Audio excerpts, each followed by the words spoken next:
महाराष्ट्राला एक नाही तर दोन छत्रपती दिले त्या महान माता, राजमाता, राष्ट्रमाता जिजाऊ साहेब.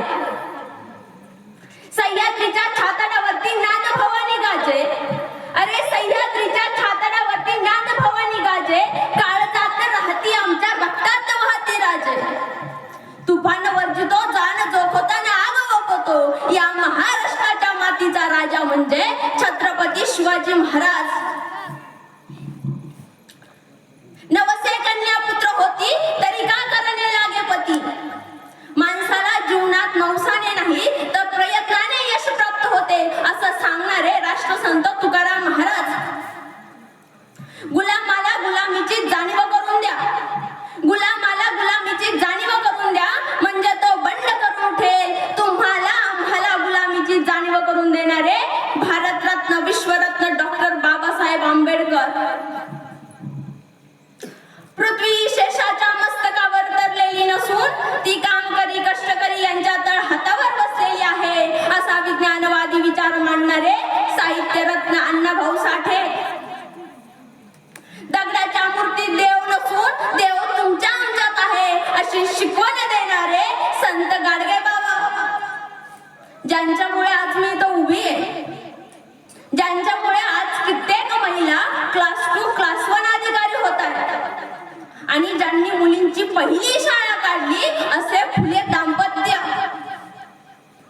जमिनी विका पण पोरांना शिका असं आपल्या कीर्तनाच्या माध्यमातून समाज प्रबोधन करणारे भगवान बाबा. प्रथमतः मी सर्व महापुरुषांना आणि त्यांच्या विचारांना अभिवादन करते. आज आपण हा शिवजयंतीचा कार्यक्रम कालपासून साजरा करतोय. खरं तर या कार्यक्रमाचं ज्यांनी आयोजन केले, ज्यांनी नियोजन केले असे या कार्यक्रमाचे आयोजक, संयोजक आणि नियोजक यांची मी प्रथमतः आभारी आहे. आता कीर्तन असो, गायन असो किंवा व्याख्यान असो, त्यांचा संबंध सगळ्यात जास्त येतो तो साऊंड सिस्टीम वाले दादा सोबत. साऊंड सिस्टीम वाले दादा मला सहकार्य करतील म्हणून मी अगोदरच त्यांचे आभार व्यक्त करते.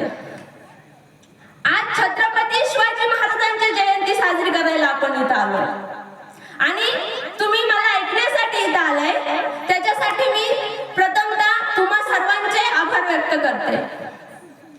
छत्रपती शिवाजी महाराजांची जयंती साजरी करतोय, पण छत्रपती शिवाजी महाराज हे काय होते? छत्रपती शिवाजी महाराज हे कोण होते? इंद्रजमी जंब पर वाडवसा अंब पर रावणास रंब पर रघुकुल राज है. तौल भरी बहा पर शंभुरती नहा पर जौसासी बहा पर रामद्विज राज है. रामा द्रुमा धुंड पर भूषण ही तुंड पर जैसे मृगराज है. तेजतम हंस पर दंड चिमी दंस पर कोमलित वंश पर शेर शिवराज है, शेर शिवराज है.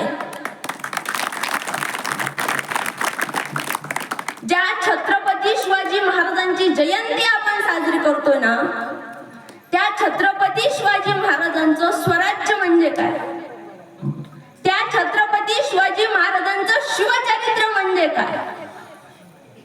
कहाणी भगव्या रक्ताची, हादरलेल्या तख्ताची, जिजाऊच्या दुधाची, जन्म देणाऱ्या मातेची, पराक्रमाच्या प्रत्येची, शिवरायांच्या धैर्याची, शंभूच्या शौर्याची, तळपत्या भवानीची, उपंत्य इंद्रायणीची, तंत्रशुद्ध युक्तीची, मराठ्यांच्या जातीची, रणांगणाच्या पातीची आणि स्वराज्य प्राप्तीची कहाणी म्हणजे शिवचरित्र आहे, म्हणजे स्वराज्य. वाघाला माणसाप्रमाणे जगायला शिकवणारी अशी मी खूप माणसं बघितली. हंटरच्या धाकाशिवाय आणि बंदुकीच्या जोरावर वाघाला माणसाप्रमाणे जगायला शिकवणारी मी बरीच माणसं बघितली, परंतु हंटरच्या जोराशिवाय आणि बंदुकीच्या धाकाशिवाय इथल्या माणसांनाच वाघाप्रमाणे जगायला शिकवणारा असा एकच वाघ मी बघितलाय आणि ते म्हणजे छत्रपती शिवाजी महाराज. ज्या माणसानं आपल्याला 1 रुपयाच्या नाण्याप्रमाणे खळखळ वाजायला शिकवलं. भूतकाळ आपल्या पाठीशी बांधून वर्तमान काळात चालायला शिकवलं आणि भविष्य काळाकडे नजर राखायला शिकवली. ते महामानव म्हणजे छत्रपती शिवाजी महाराज. आज आपण 450 वर्षानंतरही एवढ्या थाटामाटाने शिवजयंती साजरी करतोय. 4 दिवसाचे कार्यक्रम घेतोय. रांगोळी स्पर्धा, सांस्कृतिक कार्यक्रम, जनरल नॉलेज स्पर्धा, व्याख्यानाचा कार्यक्रम आणि शेवटच्या दिवशी मिरवणूक. खरं तर ही आपल्या गावासाठी खूप स्वाभिमान आणि अभिमानाची गोष्ट आहे. आज लाखो लोक इथं जन्माला येतात आणि लाखो लोक इथं मरतात, परंतु इतिहास त्यांची नोंद ठेवत नाही.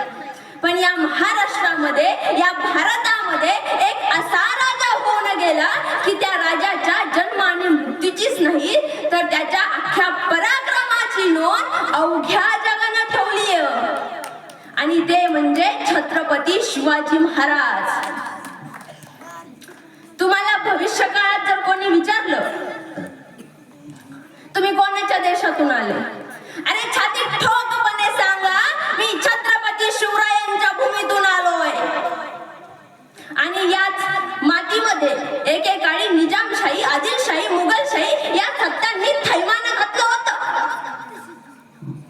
गरीब शेतकऱ्यांना, कष्टकऱ्यांना त्रास दिला जात होता. आया बहिणींची अब्रू लुटली जात होती. आया बहिणींच्या कुंकवाचा धनी पुसला जात होता. या गरीब शेतकऱ्यावर, कष्टकऱ्यावर फक्त अन्याय आणि अत्याचारच होत होता. याला कोणीही वाली उरला नव्हता. आणि अशा परिस्थितीमध्ये या महाराष्ट्राला हवा होता एक झंकार, पेटता अंगार. आणि अखेर ती वेळ आली. सह्याद्रीची गर्जना झाली. सह्याद्रीच्या कुशीतून एक तारा चमकला, शिवनेरीवर उमटला आणि जिजाऊंच्या पोटी सिंह जन्माला आला. गरीब शेतकऱ्या, कष्टकऱ्यांचा कैवारी जन्माला आला. अत्याचार होणाऱ्या माय माऊल्यांचा वाली जन्माला आला. मराठ्यांचा ठाणे वाघ जन्माला आला. अरे 19 तारखेला अख्ख्या महाराष्ट्राचा बाप जन्माला आला. हळूहळू लहानाचे मोठे झाले शिवराय. चालायला लागले, बोलायला लागले आणि जिजाऊंच्या संस्कारी शाळेत शिवरायांच्या शिक्षणाला सुरुवात झाली. वयाच्या 16व्या वर्षी रायरेश्वराच्या मंदिरात स्वराज्य स्थापनेची शपथही घेतली. अरे विटी दांडू खेळायच्या वयात माझा राजा घोडेस्वारी, तलवारबाजी, भालाफेक असले खेळ खेळायचे. आणि असे खेळ खेळताना त्यांना कोणी बघू नये म्हणून ते काय करायचे, समोर 2 झाडावरनं 2 पोरांना ठेवायचे. नवीन माणूस कुणी येताना दिसलं की ते पोरं मोरांचा आवाज काढायचे आणि महाराज घोडेस्वारी, तलवारबाजी हे सगळं बंद करून विटी दांडू खेळायला सुरुवात करायची. असंच एक दिवस एक नवीन पोरग तिथं येतं आणि राजांना म्हणतं, राज मला बी घ्या ना तुमच्या, राज मला बी घ्या ना तुमच्या साम्राज्यात, मला बी तुमच्या सोबत काम करायचं. राजा हो म्हणतात. ठीक आहे म्हणतात, बरं आहे म्हणतात. ते पोरग जायला निघतं, पुढं जातं, थांबतं, वळतं आणि वळून मागे बघतं आणि मागे बघितल्यावर राजांना म्हणतं, राजा सांगा त्या पोरांना या दिसात मोर वरडत नसत्या. आणि ते पोरग म्हणजे गुप्तहेर खात्याचे प्रमुख बहिर्जी नाईक आहेत. असंच या स्वराज्यामध्ये एक एक हिरा येत होता आणि हे स्वराज्य वाढत चाललं होतं. एक दिवशी जिजाऊ मासाहेब बसल्या असताना एक शेतकरी त्यांच्याकडे धावत पळत येतो. मासा मासा मासा वाचवा मला मासा. आणि जिजाऊ बाहेर येतात. जिजाऊ बाहेर येतात त्यावेळेस तो शेतकरी म्हणतो, मासा त्या शेतातील रानडुकरांनी शेतात नुसतं थैमान घातलंय. हातात आलेलं पीक पदरात पडू देत नाहीत. मासा मासा काहीतरी करा. आणि जिजाऊ एक आदेश काढतात, जो कोणी या जनावरांना मारून आणेल त्याला सोन्याचं कडं बक्षीस म्हणून दिलं जाईल. सोन्याचं कडं आणि तेही जिजाऊ देणार.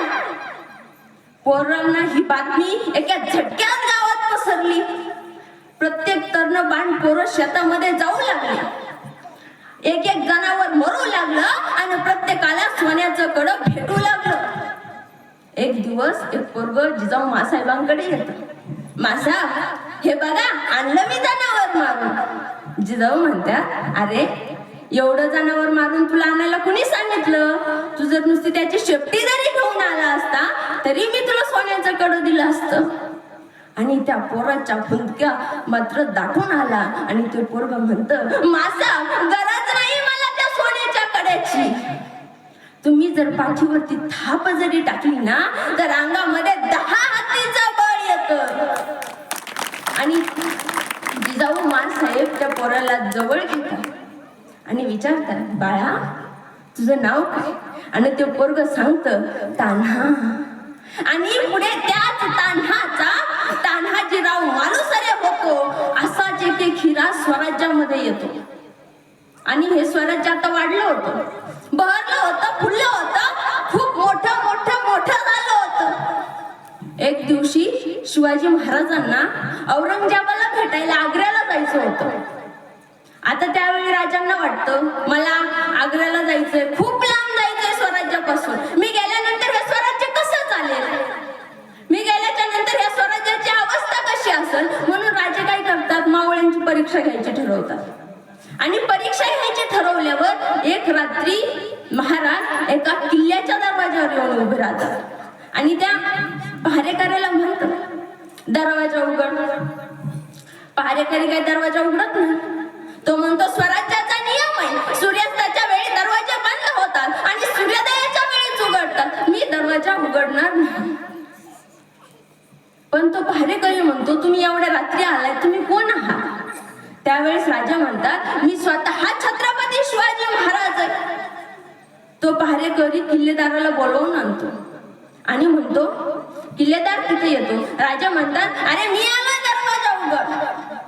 किल्लेदार म्हणतो, नाही, स्वराज्याचा नियम आहे, मी दरवाजा उघडू शकत नाही.